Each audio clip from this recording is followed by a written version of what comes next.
কুরবানির ঈদকে ঘিরে পেঁয়াজ, রসুন ও আদার দাম ছিল ঊর্ধ্বমুখী। ঈদের পর দাম কিছুটা কমবে বলে আশা করেছিলেন ভোক্তা ও সাধারণ ব্যবসায়ীরা। তবে ঈদের 2 সপ্তাহ পর আদা রসুনের দাম কমলেও বাড়ছে পেঁয়াজের দাম।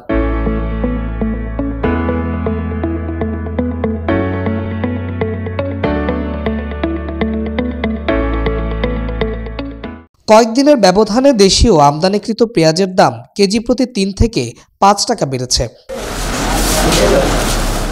দেশের ভোগ্যপণ্যের পাইকারি বাজার খাতুনগঞ্জের ব্যবসায়ীরা বলছেন, ভারতের বাজারে দাম বাড়ার প্রভাবে দেশের বাজারে মশলা পণ্যটির দাম ঊর্ধ্বমুখী। সেই সঙ্গে বেড়েছে দেশি পেঁয়াজের দামও। বাংলাদেশের বাজার বেশি, বাংলাদেশে 3800 টাকা 3900 টাকা মোকামের বাজার, আজকের বাজার টাইলপুর, ফরিদপুর সব জায়গাতে। মার্কেটে নাকি মাল নাই, ওখানে যেখান থেকে মাল আসছে ওইখানে মাল সব 50 টাকা 60 টাকা বা 40 টাকা পেঁয়াজের দাম ছিল।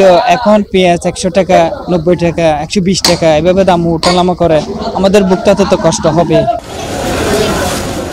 গেল সোমবার পাইকারি বাজারে প্রতি কেজি ভারতীয় পেঁয়াজ 90 থেকে 91 টাকা দরে বিক্রি হয়েছে। অন্যদিকে ছোট আকারের দেশি পেঁয়াজ কেজি প্রতি 83 থেকে 85 টাকা ও বড় আকারের দেশি পেঁয়াজ 86 থেকে 88 টাকায় বিক্রি হয়েছে। ভারতে দাম বাড়ার কারণে আমদানির পরিমাণ কমে আসায় দেশের বাজারে পেঁয়াজের সরবরাহ সংকটের আশঙ্কা দেখা দিয়েছে। এমন পরিস্থিতিতে দাম আরও বাড়তে পারে বলে জানিয়েছেন আড়তদাররা। ইন্ডিয়ান আসলে আমাদের এলসিটা কম হচ্ছে, বুকিং বাড়তেই সেই জন্য এলসি ইনপুট কম হচ্ছে। দেশীয় মাল কমানো বাড়ি গেছে, দেশীয় মাল আস্তে আস্তে কমে যাচ্ছে। এগুলো দেশি মাল তো অনেক একদিন আগে থেকে বাংলাদেশে চলতেছে, আস্তে আস্তে মালটা সিজন থেকে কমে যাওয়ার পরে বাজারটা দ্রুত গতি বেড়ে যাচ্ছে। এখন যে মালগুলো আমাদের বর্তমান চট্টগ্রামে বেচা কিনা হচ্ছে, এগুলো হচ্ছে যে আপনার অর্থাৎ অনেকে বিষের মাল বলে, অনেকে এগুলা সারের মাল বলে, যেগুলো আগের বছরের জন্য এদের ধরে রাখা স্টকের মাল। সেই মালগুলো আসার পর আমাদের বাজারটা অটোমেটিক বেড়ে যাচ্ছে।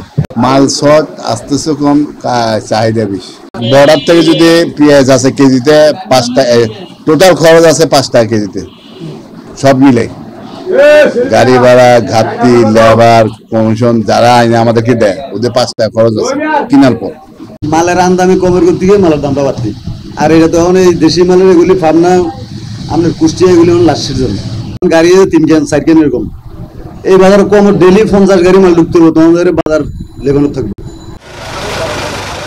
খাতুনগঞ্জের ব্যবসায়ী ও আড়তদার সূত্রে জানা যায়, পেঁয়াজ উৎপাদনের মৌসুম শেষ হয়ে আসায় দেশের বাজার এখন মজুত ভারত থেকে আমদানিকৃত পেঁয়াজের উপর নির্ভরশীল। এই কারণে ভারতের দামের পার্থক্য কিংবা আমদানির পরিমাণের উপর নির্ভর করে দেশের বাজারে উত্থান পতন হচ্ছে। অন্যদিকে পেঁয়াজের দাম বাড়লেও কমে এসেছে আদা এবং রসুনের দাম। Sadat Hussain, media express, Chittagong.